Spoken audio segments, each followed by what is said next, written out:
Ladies and gentlemen, welcome to Ringside Wrestling Entertainment. This is Joel Perez here, and we are here once more for another edition of your weekly episodic news show, Behind the Mic. And it is Behind the Mic, episode number 41, and we've got a bunch of huge news stories for all of you for the week of course, October 13th, you can say, because WWE 2K18 did come out on October 13th, and we were playing that all weekend, and we did upload the first episode of the My Career mode to WWE 2K18, so I want all of you to go check out the first episode of the My Career mode. It is the creation of Brad Bradford. Go check it out, bro. Go check it out. My Career mode number 1. And we're going to be doing a bunch of episodes of My Career mode. So make sure to go check out the first one. And it will go on from there. It will go on from there. I'm actually hoping to get the second episode up later today. So we'll see about that. But for now, ladies and gentlemen, we've got a bunch of news on Behind the Mic here today. Some appalling news, bro. Some outrageous news that just makes me shiver in fear for the future of the WWE, and some decent news. But I mean, clearly the top news story, if you read the title, is that Jinder Mahal and Brock Lesnar are expected to go on into a one-on-one confrontation at the Survivor Series. And I know that if you have a brain, that is something that you do not want to see, bro. My God, that sounds absolutely abysmal. Meanwhile, NXT is putting on a War Games matchup the same weekend, but nobody cares about that, right? We'll talk about that right here on Behind the Mic. We've got the news on Neville leaving the WWE, and we're going to talk about all that. Did not report it earlier, wanted to save it for some details, bro, for some further details, and I think we've got exactly that on Neville leaving the WWE, which has been one of the biggest news stories this week if it wasn't for that news story of Jinder Mahal and Brock Lesnar, which I just told you. We've got news on Stephanie McMahon saying that WWE fans have the power to change storyline. Then why is Roman Reigns still at the top? We're going to talk about that. WWE rumors of an elimination chamber, a women's elimination chamber matchup, which sounds very, very interesting. We'll talk about that. And the next major feud for Sasha Banks, who will it be? As well as Roman Reigns talking about a possible WrestleMania showdown against The Rock. So clearly there's some big news stories right here on Behind the Mic, and we've got all that and so much more. But like always, I want to tell you, I want you to do me a favor, and I want you to go check out all the other content on the Ringside Wrestling YouTube channel, because there is so much other content to go check out. Like I mentioned, WWE 2K18 My Career Mode Episode 1, the creation of Brad Bradford. You've got Monday Night Raw reviews, Smackdown reviews, which are up for the week. If you have not seen that already, you have a barrage of pay-per-view reviews. What was the last one? I forget, because these pay-per-views are blurs, but Hell in a Cell, I believe, was the last one. Yes, Hell in a Cell 2017. That was reviewed last Sunday on the channel, so make sure to go check that out if you missed the Hell in a Cell pay-per-view review. You've got a lot of content coming.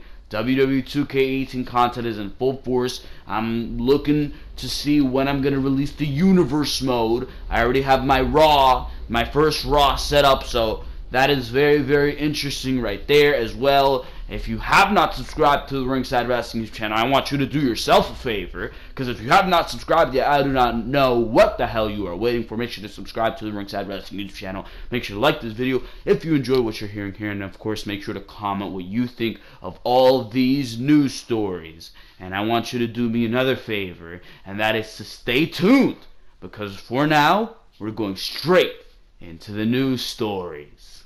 And of course we have to start off with this news story. Oh my god. Oh my god, bro. You've got to be kidding me with this one. Brock Lesnar and Jinder Mahal.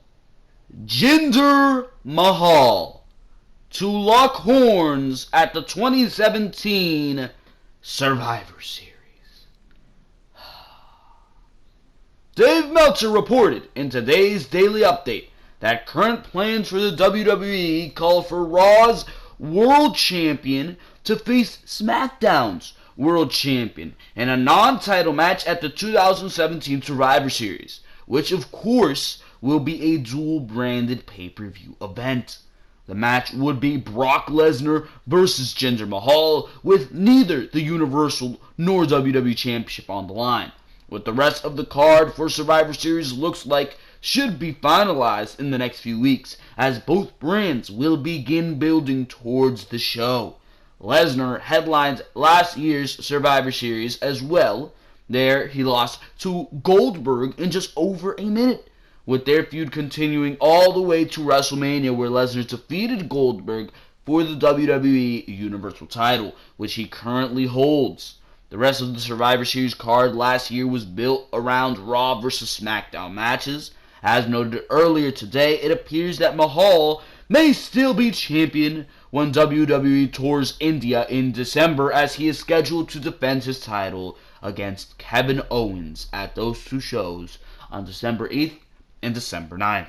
It is hard to imagine that WWE's first champion of Indian heritage wouldn't hold onto the belt for the tour, which sucks, bro, because Jinder Mahal is awful. But Survivor Series will take place at the Toyota Center in Houston, Texas on November 19th.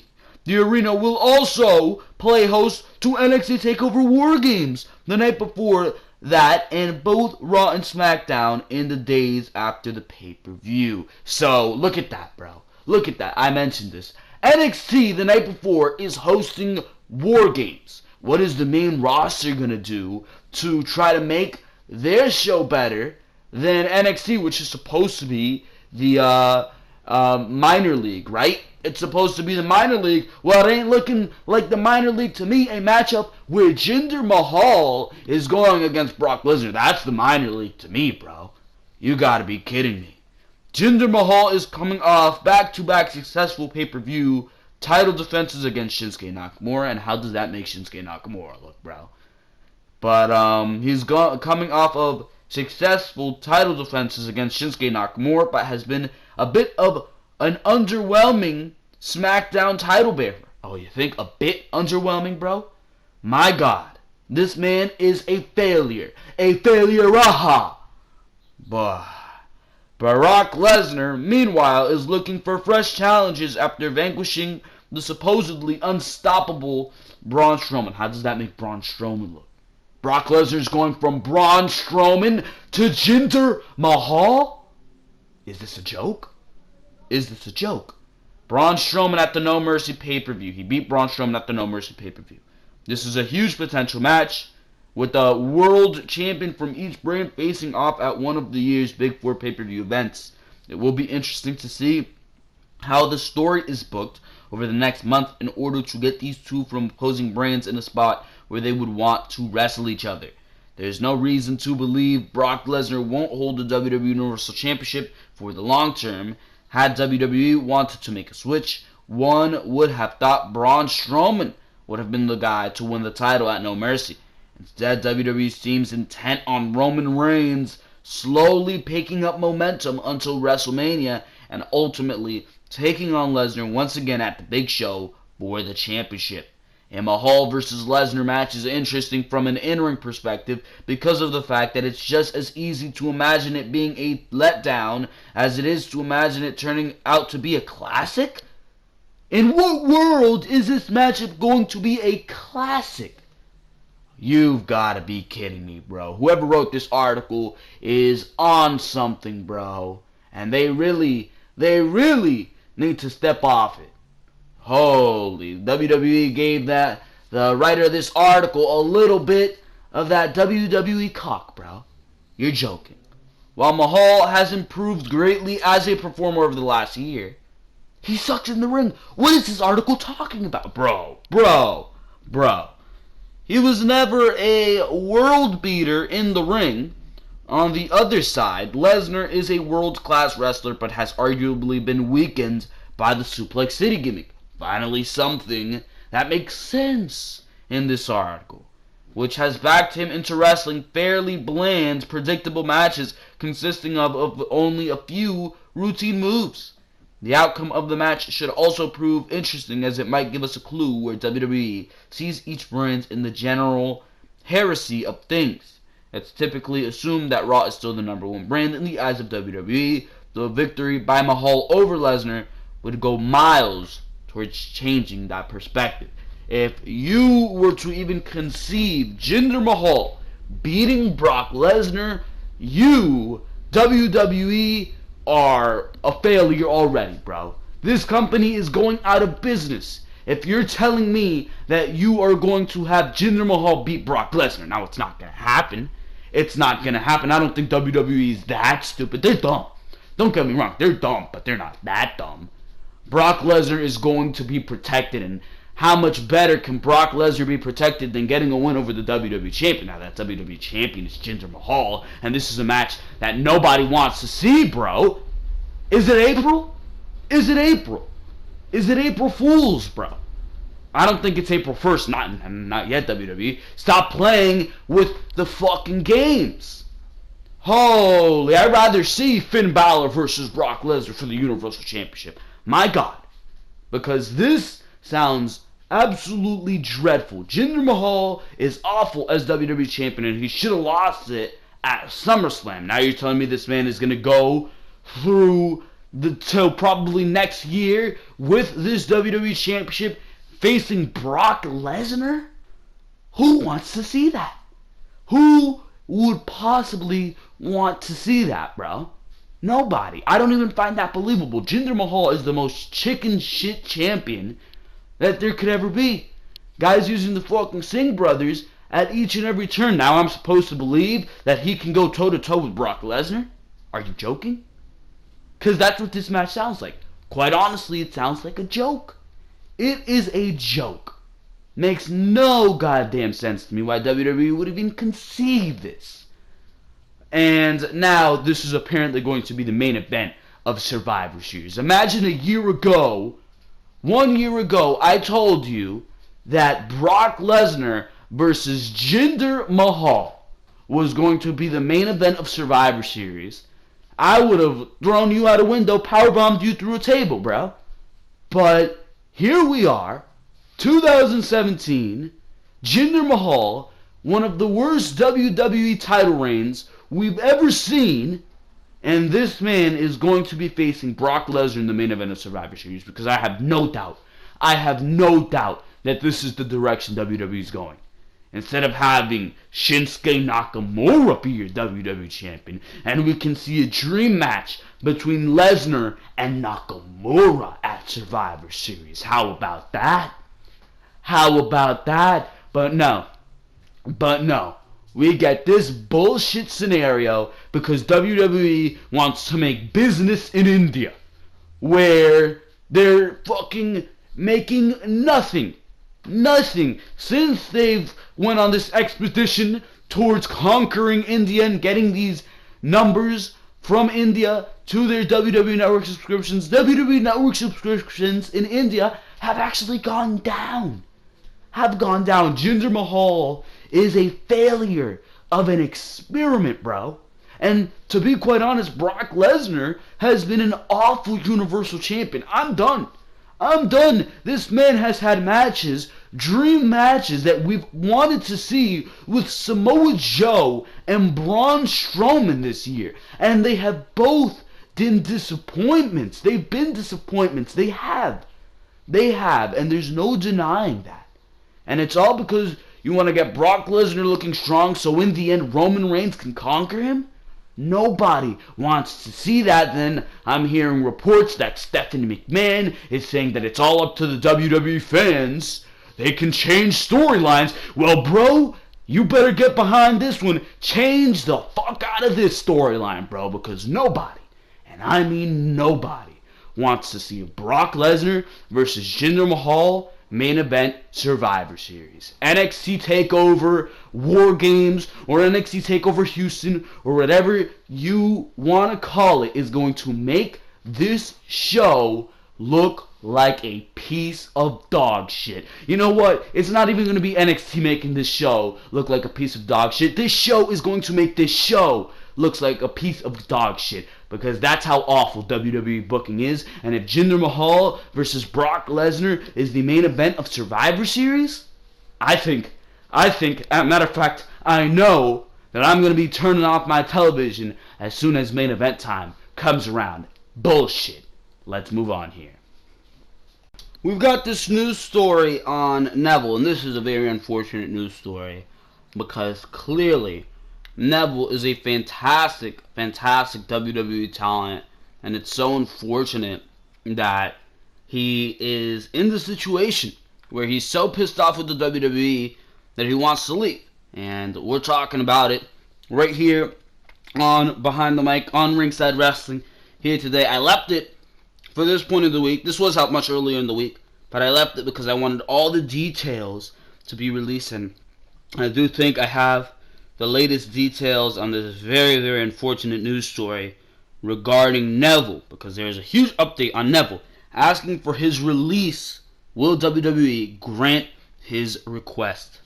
Neville revitalized his career with the WWE Cruiserweight division after getting lost in the main roster and a long recovery from an ankle injury.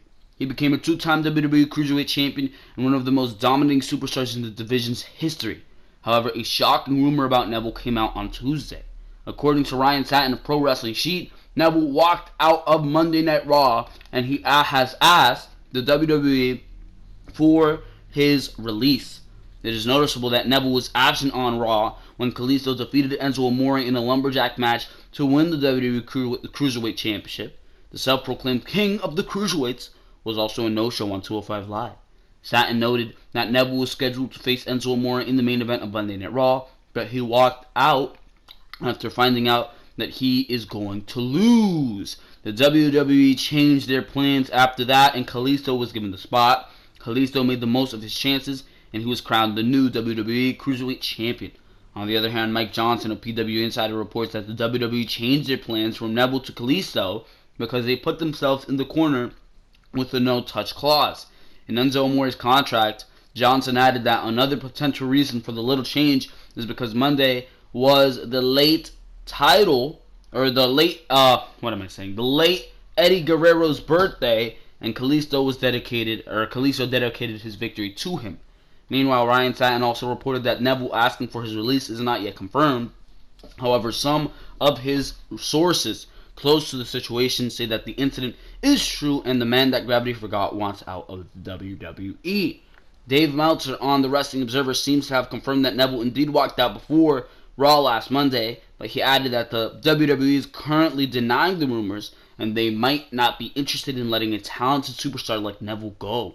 Also, Enzo Amore vs. Kalisto was originally planned to happen at TLC Tables, Ladders, and Chairs. Neville has been inactive on social media since September 28th, and it is interesting to note that he was unhappy in his last tweets. The king of the Cruiserweights, I should say, did not like the design of his latest shirt, and he feels like he deserves better.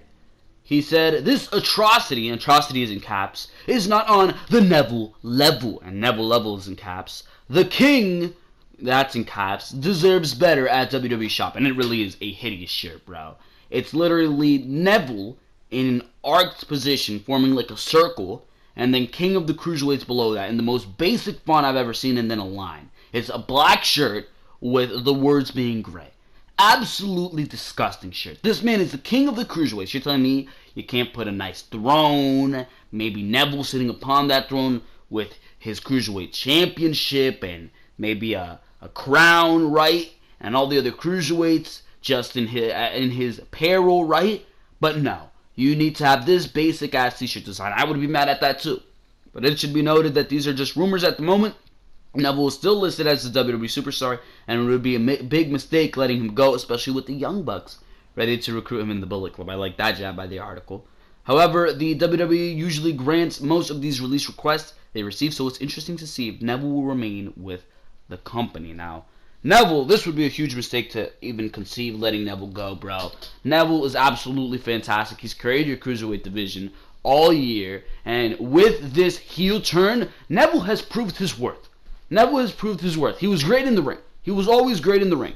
But with this heel turn, Neville has proved that he has a great character as well, and he has made himself more valuable than ever.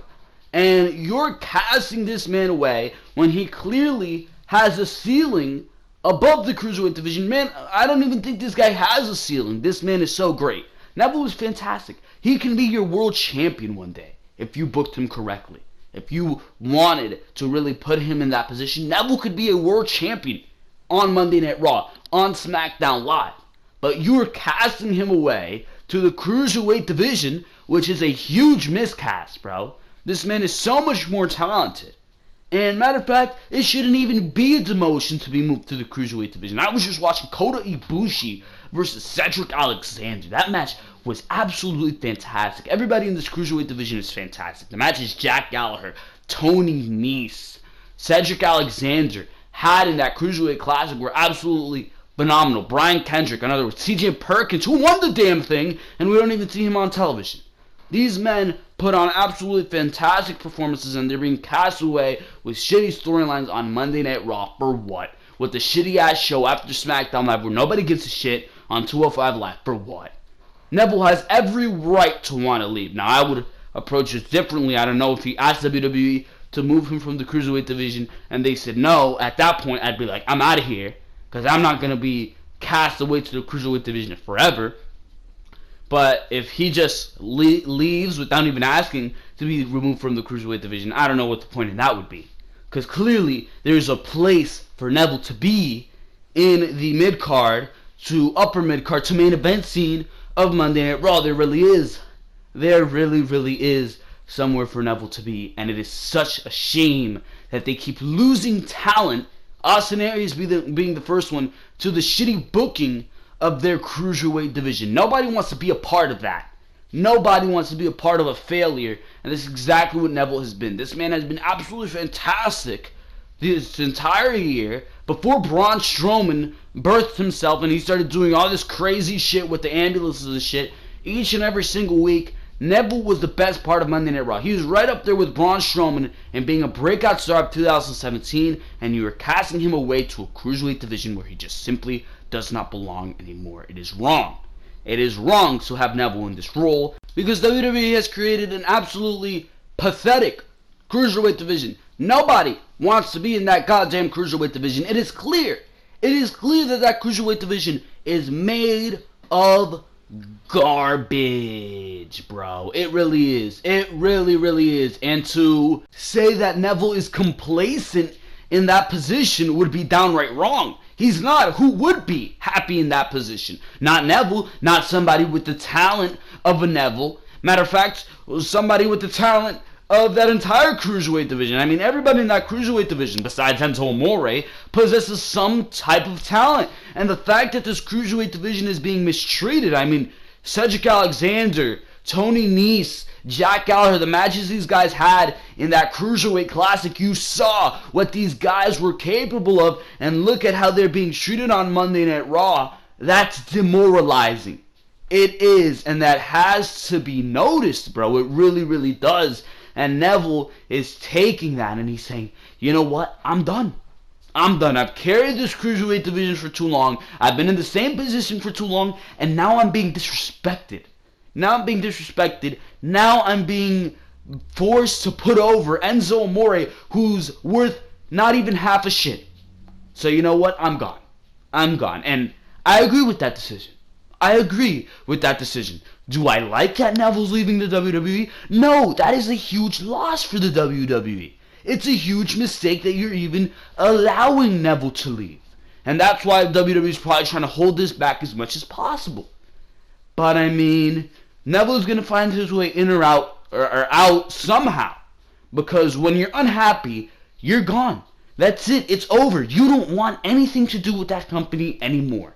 you want to move on. And Neville is at that point in his career where if he does move on, he's making even more money than he was inside the WWE in the indie scene. And it would not be the wrong decision for Neville's career. Because then in a couple years, WWE will call him back desperate. He'll come back and he'll be an even bigger star than he is now in the role that he is. And he'll probably be world champion someday in the future. So if Neville does leave, it's the best thing he can do for his career. It really is. If he doesn't, it's going to be, or if he does, it's still going to be a huge loss for WWE, but he'll come back in the future, because everybody does, and he'll be an even bigger star then. So, best of luck to Neville, because I know he has it in him to be a huge star on the indie scene, and he's going to prove WWE wrong. He's going to say, you know what? When I was here, you mistreated me, and now I'm here to flip you the bird, bro. So, there you go. Neville leaving the WWE. It's the right decision for his career. WWE losing yet another huge name to the bullshit that is their cruiserweight division. We got this news story on Sasha Banks and her next major rivalry revealed. And I mean, some of you might like this, some of you might not. I really don't know where to stand on this. But at WWE TLC, the Empress of Tomorrow will make her debut for the Raw brand against Emma. The latter won a fatal 5-way match on Raw this week to become Asuka's opponent for her debut bout. There have been more opportunities for Emma to have a prominent role on WWE programming recently, but her upcoming match against Asuka will be about introducing the WWE Universe to Raw's newest superstar. Creative plans can always change, but the expectation is Asuka and Emma's rivalry will not last beyond the WWE TLC pay-per-view next Sunday. Their match will most likely be a squash match, unfortunately, with Asuka showing supreme dominance to generate the biggest buzz coming out of the event. However, WWE officials already have big plans for the Empress of Tomorrow on Raw afterward, and her first major feud will be with Sasha Banks. There was some speculation that Sasha Banks would be the one to face Asuka at WWE TLC, which would have been the wrong decision by far. But the powers that be decided their dynamic was a better idea for a full rivalry on Raw, which is the right decision, rather than a simple one-off match to establish Asuka. Emma also has experience with Asuka since the two worked together in NXT. The Boss versus the Empress of Tomorrow is expected to be a more competitive feud that can potentially last for months. After ending her historic NXT Women's title reign at 523 days undefeated, Asuka is expected to continue her dominance on Raw for the foreseeable future. It's highly unlikely that Sasha Banks will get a win over the Empress of Tomorrow, which is fantastic, but their feud could definitely help establish Asuka as the next big thing in the women's division. Afterward, the expectation is she'd be ready to challenge for the Raw Women's title. The rivalry is also a big opportunity for WWE officials to pull the trigger on Sasha Banks' long-awaited heel turn.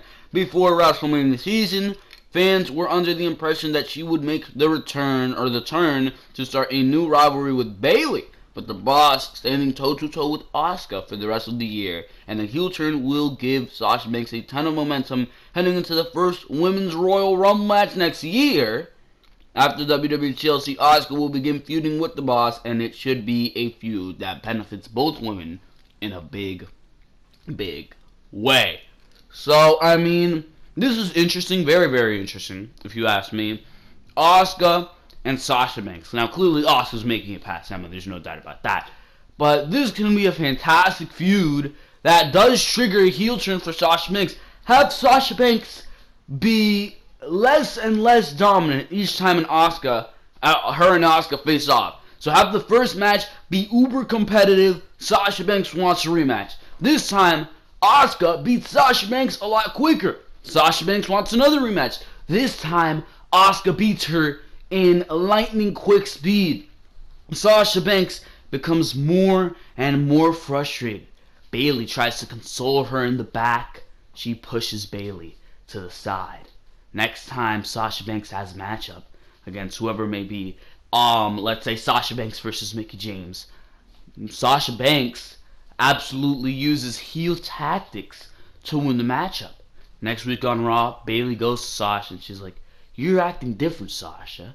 And eventually you have Sasha Banks and Bayley versus whatever combination of women you want it to be.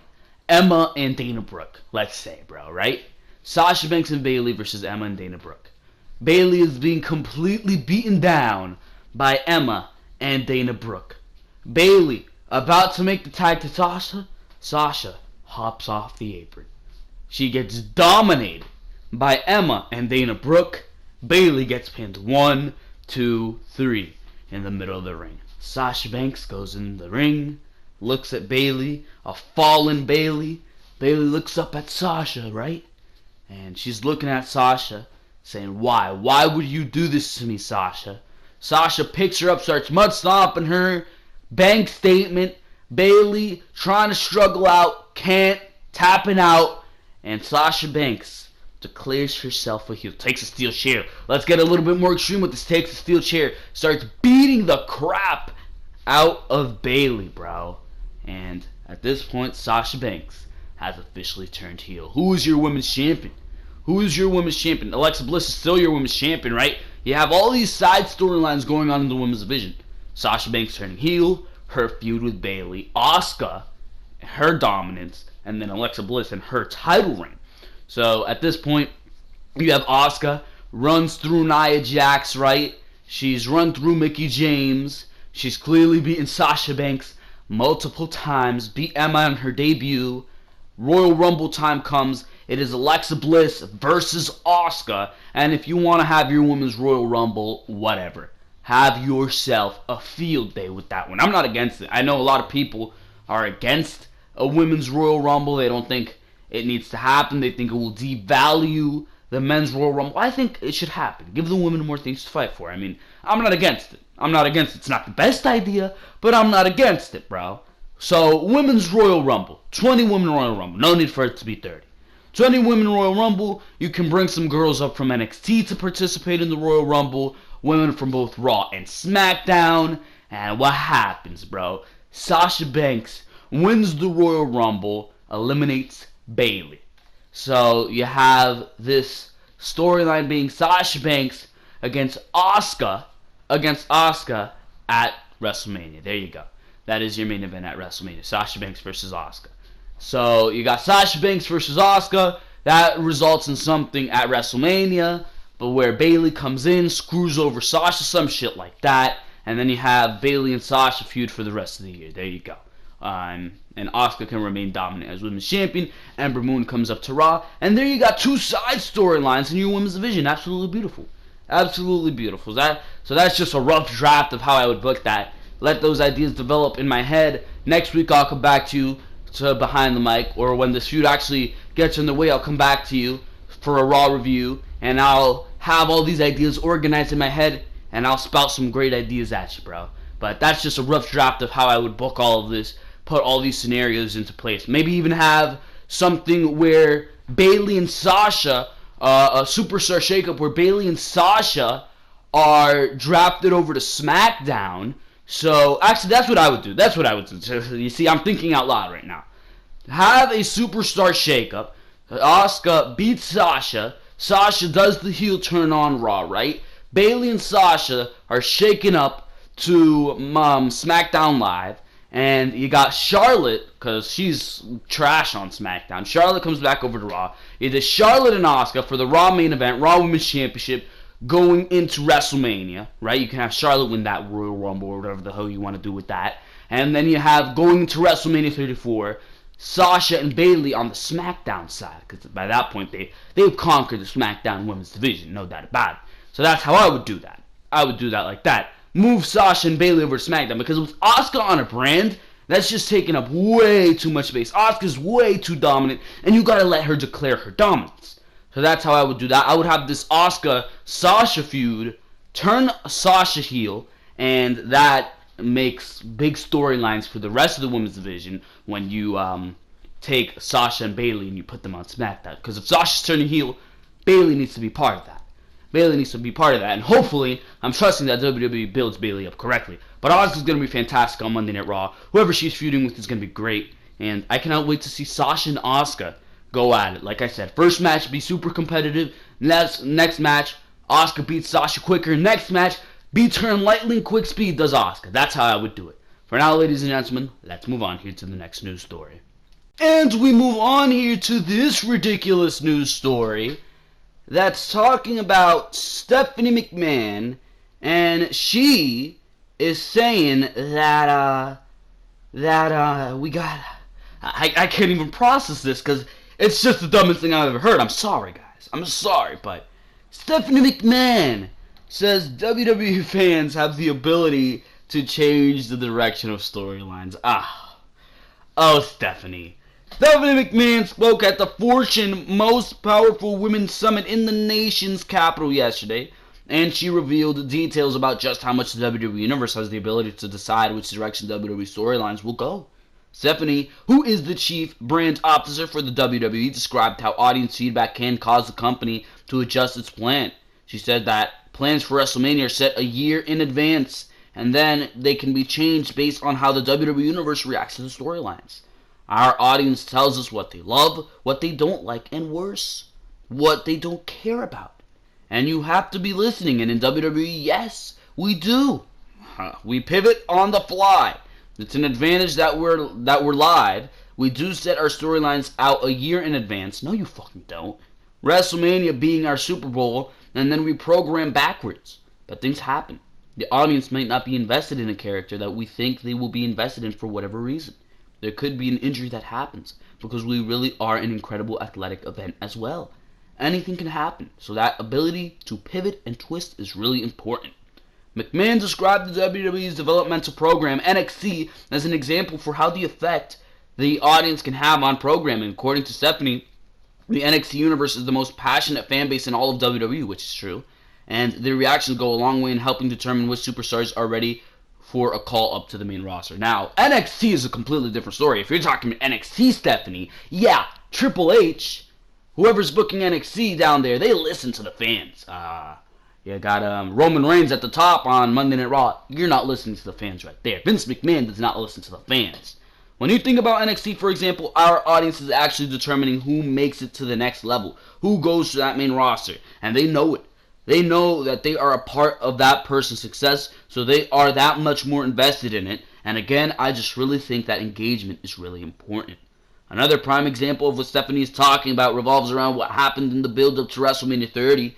Daniel Bryan was the most popular wrestler in the company during that period after pinning John Cena cleanly at SummerSlam 2013, which was an amazing feat. The WWE had Bryan immediately lose to Randy Orton. Eventually, the WWE brought back Dave Bautista, who had been out of action since 2010, and had him win the Royal Rumble in 2014, a victory that fans in attendance that night, as well as the many watching on television, thought was going to go to Bryan, who wasn't even in the Rumble that year. Batista was brought back as a babyface and initially received cheers, but when he was practically handed the spot many believed Daniel Bryan rightfully deserved, he began to feel the wrath of the audience. The main event for WrestleMania was looking like it was going to be Orton against Batista, but fans clamored so intensely for Bryan that the WWE had to rewrite the biggest show of the year. Daniel Bryan would wound up facing Triple H, and the stipulation said that if Bryan won, he would be inserted into the Orton-Batista match at the end of the night. Sure enough, Daniel Bryan defeated Triple H and, much to the crowd's delight, closed out the show by becoming the new WWE Champion. So if the audience doesn't respond to a wrestler the way the company had predicted, it could lead to that wrestler's push being brought to a halt. On the flip side, it's possible for a wrestler who the office perceives as a lower tier superstar to be given a chance if the audience clamors for it loud enough. Now this is bullshit. First of all, the Daniel Bryan situation, the reason WWE listened to that is because it got so out of hand that people were canceling network subscriptions, a network that WWE had launched that very year, and it was very important for that network to have a great start. I believe WrestleMania 30 was the first pay-per-view that the WWE Network was going to display, the first WrestleMania that the WWE Network was going to display, and they needed big network numbers, and if they did not give Daniel Bryan that position, they were in deep shit. So that's why they gave Daniel Bryan that position. But then nowadays you look at Roman Reigns. What's going on over there? Haven't people been booing the shit out of Roman Reigns for 4 fucking years now, bro? Has that not been happening? Or am I deaf? Am I deaf? Am I the crazy one over here? And nobody has been giving Roman Reigns, who you've been pushing as this uber babyface, besides women and children in the crowd, nobody has been cheering for this guy. Nobody. They've been booing him. They've been chanting, "You suck. You can't wrestle." All of the above. He's been put over by Vince McMahon himself, The Rock himself, John Cena himself, The Undertaker. All these names, bro. I got a list. And he's still getting booed to this day. Yet you mean to tell me that WWE listens to its fans? Because, I don't know about you, but the plans right now are for Roman Reigns to face Brock Lesnar at WrestleMania 34. WrestleMania 32, you closed the show with a chorus of boos because this man was holding up the WWE Championship. WrestleMania 33, you closed the show with this man beating The Undertaker to a chorus of boos. Yet you mean to tell me that this man is still at the top? This man just got a win over John Cena at No Mercy? Are you joking? Yet WWE listens to the fans, right? No. You're lying, bro. You are lying. This is the biggest fucking corporate answer that I've seen since the fucking dawn of light, bro. Holy shit. WWE does not listen to their fans. This is complete fabricated corporate bullshit. She's giving the politically correct answer in terms of WWE. And at this point, it's not the correct answer. That is bullshit. You only listen to your fans in NXT because Triple H fucking loves the product and he knows what's best for the business. No mean to use his catchphrase from The Authority, but NXT is best for business. And clearly, by its popularity, that's shown. But besides NXT and besides that one case with Daniel Bryan, WWE doesn't listen to its fans, and Roman Reigns is the exact definition of that. That's what Roman Reigns represents. WWE's inability to listen to their fans. And that's just evident. That's clear, bro. I don't know where this answer's coming from. It's bullshit. And that's why I had to report it, because when something is so beyond fucking a lie, I just need to call this out. And that's exactly what this is. Besides NXT, and besides the Daniel Bryan incident, WWE does not listen to its fans. And Roman Reigns is the example of that. Let's move on here. You want more Roman Reigns? Well, I've got news for you, bro. I've got news for you. Roman Reigns talking about a possible WrestleMania showdown with the electrifying one, The Rock. The Rock. Roman Reigns talks about possibly fighting The Rock at WrestleMania pay-per-view. In a recent interview, WWE superstar Roman Reigns said he won't back away from a fight in the ring, even if it involves his pal The Rock. The Brahma Bull has been embroiled in the superstardom of Hollywood and other ventures, but he occasionally makes his way back to the show, or to show love to the WWE. He and Reigns have been involved in several spots or segments within WWE, but never an actual one-on-one match. However, Reigns would seemingly be up for the fight, and there's only one place he can see that match taking place. While speaking with the Mirror's Neil Docking, Reigns was asked about a dream match, and the name that was brought to his attention was Dwayne "The Rock" Johnson. When Reigns was originally part of the Shield, he and his stablemates attacked The Rock in one segment. Later on, Reigns was supposed to go over with the fans with the big Royal Rumble victory. The Rock was there to support the Samoan superstar, but he was shocked by the response. With that said, Reigns believes a chance to go one-on-one with the Great One would certainly be a dream match he wouldn't turn down. Reigns mentioned the match should only take place at WrestleMania, and it would need some careful discussion ahead of time. But when the time is right, this is Reigns speaking, but when the time is right, the time is right. But in the same light, I can only see me and Rock going at WrestleMania. Not only because of his schedule, but just the level of that match. and the level of superstar that he is, and you know where I'm trying to get. But we also have a deep family tie. We represent the same family tree, and having the opportunity to represent our culture, there would obviously have to be a sit down, and would have to express how we feel and the light we want to do this in, because there's a lot of people we represent watching. The last thing I want to do is make it confusing or anything like that.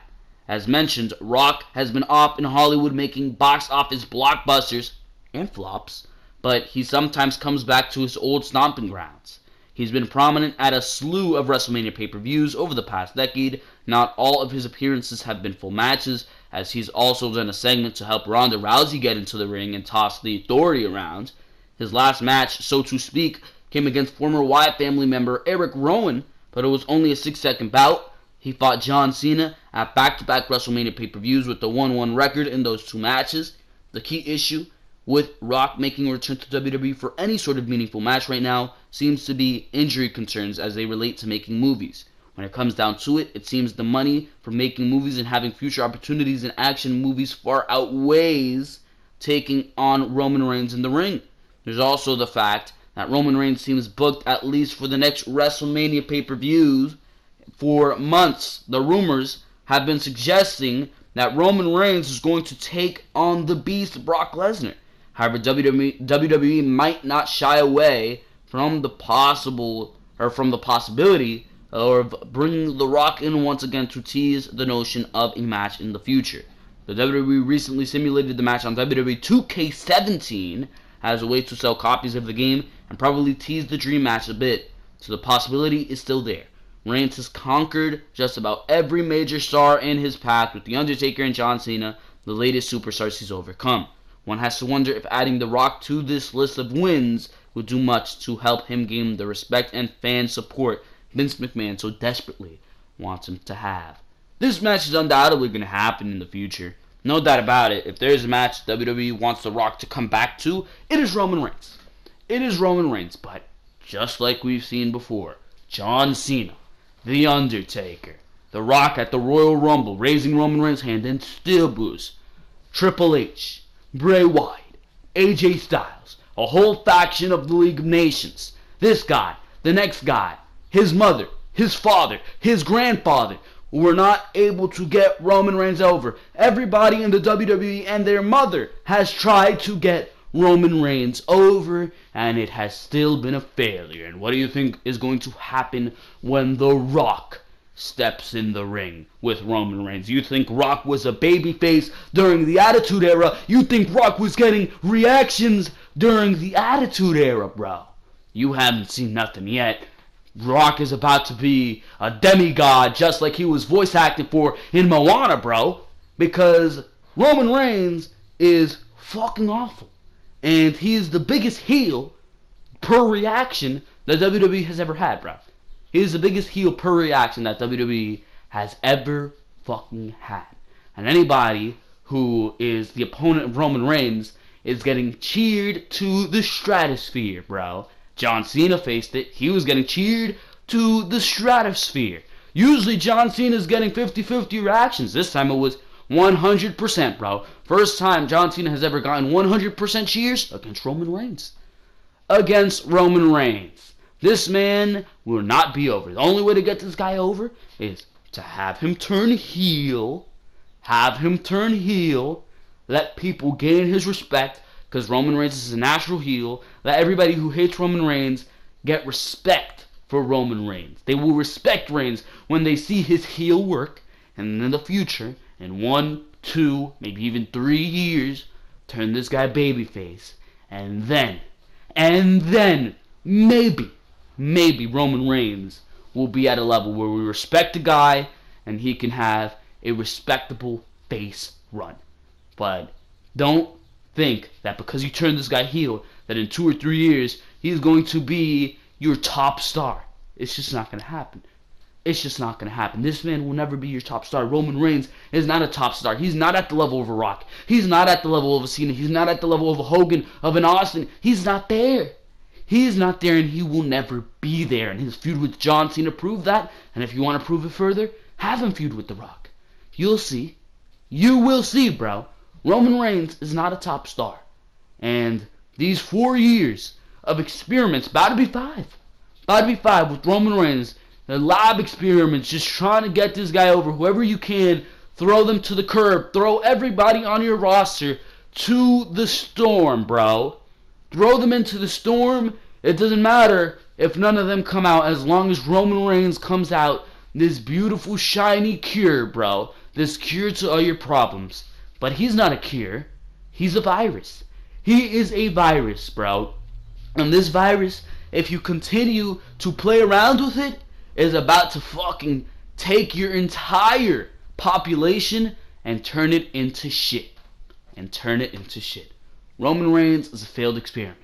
And as great as a feud with The Rock could be, and this and that, and the spectacle, and we're cousins, and I'm gonna beat your ass anyways, and blah blah blah, and all this talk, and all this shit, and all the hype, besides that, because clearly this build is gonna be good, if we were to see this matchup, this isn't a matchup you're really interested in. Nobody really cares about this shit. Nobody really cares about Roman Reigns, and this is just going to be another Band-Aid, another crutch that WWE is trying to give Roman Reigns. Oh, he's not doing so well on the microphone. Let's let him curse.